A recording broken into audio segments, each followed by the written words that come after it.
बानासुर और श्री कृष्ण का संग्राम। असुरराज बानासुर की। अब मैं भी देखता हूं कि कृष्ण कैसे बचते हैं इससे। असुरराज बानासुर की। असुरराज बानासुर की। असुरराज बानासुर की। असुरराज बानासुर की। असुरराज बानासुर की।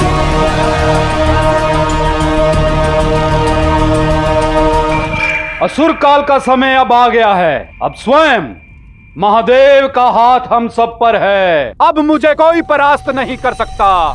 महादेव स्वयं इस राज्य की रक्षा करेंगे। असुरों की ब्रह्मांड विजय यात्रा अब आरंभ होगी। पिताश्री,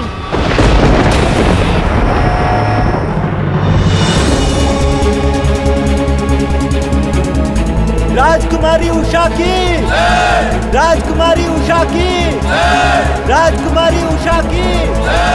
राजकुमारी उषा की। नहीं चाहिए मुझे अपनी जय।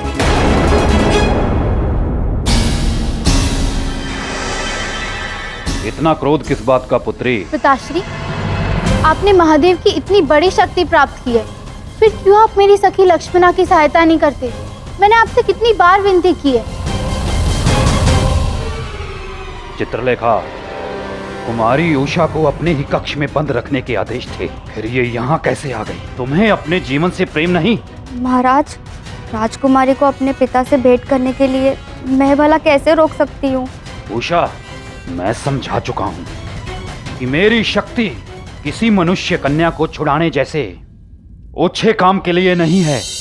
अभी तो मैं ब्रह्मांड विजय के लिए निकल रहा हूँ। लक्ष्मणा भी तो आपकी पुत्री समान है, क्या आपका कर्तव्य नहीं कि आपकी पुत्री समान कन्या का त्राण करे?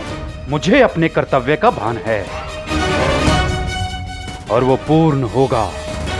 और जब मैं ब्रह्मांड विजय करके वापस लौटूंगा तो तुम्हारा भव्य स्वयंवर होगा, संसार के महाशक्तिशाली वर के साथ। और पिताश्री? चित्रलेखा, यदि दोबारा ऐसी भूल हुई तो मैं तुम्हें जीवित अग्नि कुंड में डालकर भस्म कर दूंगा।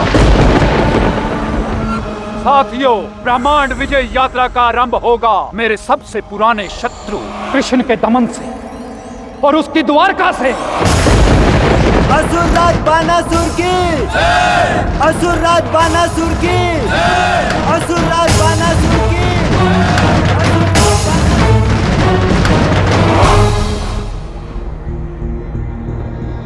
क्या हुआ? इतनी शीघ्र कैसी मंत्रणा के लिए बुला लिया?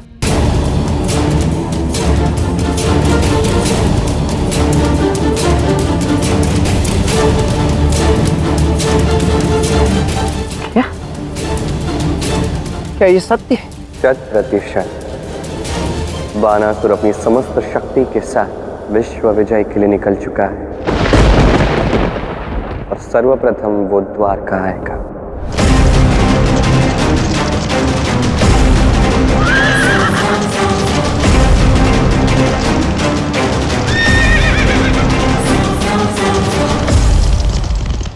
होगा वो बाणासुर बहुत शक्तिशाली, किंतु द्वारका भी कम नहीं है। और उस बाणासुर के लिए तो केवल तुम और मैं ही पर्याप्त हैं कान्हा। आने दो उसे। उसकी इस विजय यात्रा का यही आरंभ में ही अंत कर देंगे हम। परिस्थिति जितनी दिख रही है उतनी सरल नहीं। बानासुर के पास ऐसी ऐसी शक्तियां हैं जिसके विषय में आपको ज्ञात नहीं। उसके पास ऐसी शक्तियां हैं जिसके समक्ष कदाचित हम दोनों भी विजय नहीं हो पाएंगे। तो कान्हा, तुम स्वयं विश्वास कीजिए, सरल नहीं है ये। अब केवल एक ही मार्ग है। द्वारका की समस्त सेना को सज्ज कर दीजिए। हर एक अस्त्र, हर एक शस्त्र को सज्ज कर दीजिए।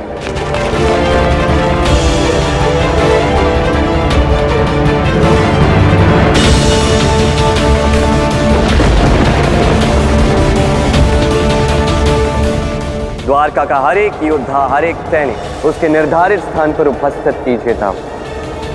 क्योंकि बानासुर किस ओर से, किस प्रकार, किस शक्ति से आक्रमण करेगा, इसका अनुमान मुझे भी नहीं है।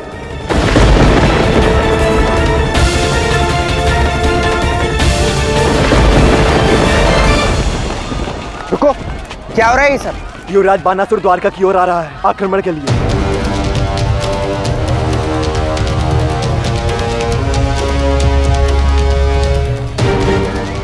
ये तो बहुत ही अच्छा हुआ। मैं तो सोच ही रहा था कि कैसे कृष्ण और बानासुर का संग्राम, और वो तो यहाँ खुद ही आ रहा है लड़ने के लिए। अब बस मुझे यहाँ से निकलना होगा, क्योंकि तैयारियां देखकर लग रहा है कि कृष्ण बानासुर से अत्यंत ही भयभीत है। और फिर जब यहाँ बानासुर आएगा तो अपनी पूर्ण शक्तियों के साथ आएगा, और कृष्ण उसके समक्ष टिक नहीं पाएंगे। और फिर कृष्ण के द्वारका को परास्त करने के पश्चात इसे कैसे अपने अधीन करना है, ये तो मैं जानता ही नहीं।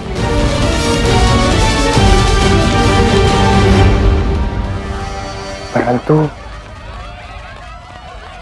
मैं यहां से निकलकर जाऊंगा कहाँ? कौन सा मित्र राज्य और कौन सा शत्रु, ये तो मैं जानता ही नहीं।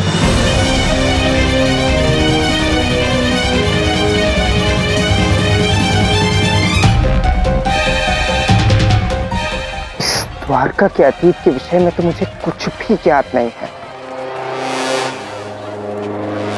क्या करूं? किससे जानकारी लूं द्वारका के विषय में?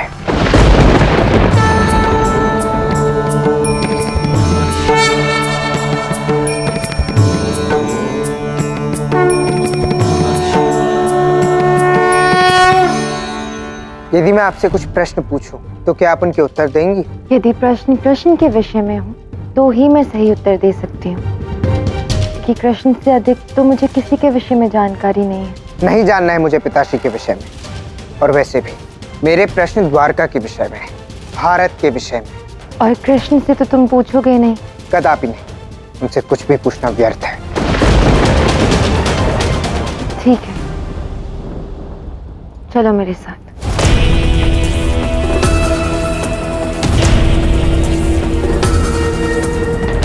इन सीढ़ियों से ऊपर जाओ साहब। मंदिर के ऊपरी भाग में द्वारका के महापंडित बैठते हैं। उन्हें द्वारका और भारतवर्ष के इतिहास के विषय में सब ज्ञात है। बस तुम मन साफ और उद्देश्य अच्छा रखना।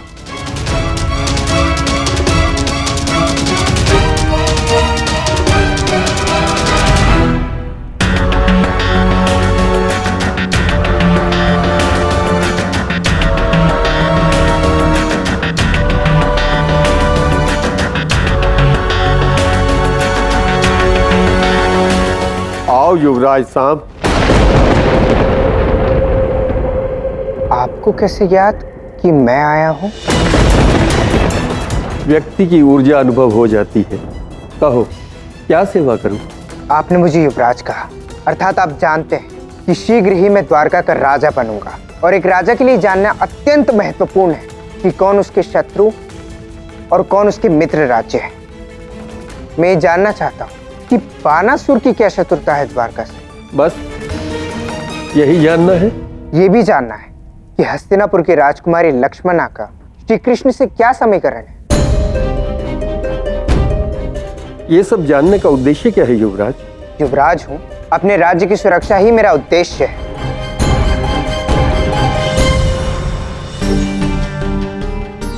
अरे आप लोग यहाँ? हाँ, महापंडित जी से भेंट करने आए हैं। अच्छा, शाम भी वहीं गया है।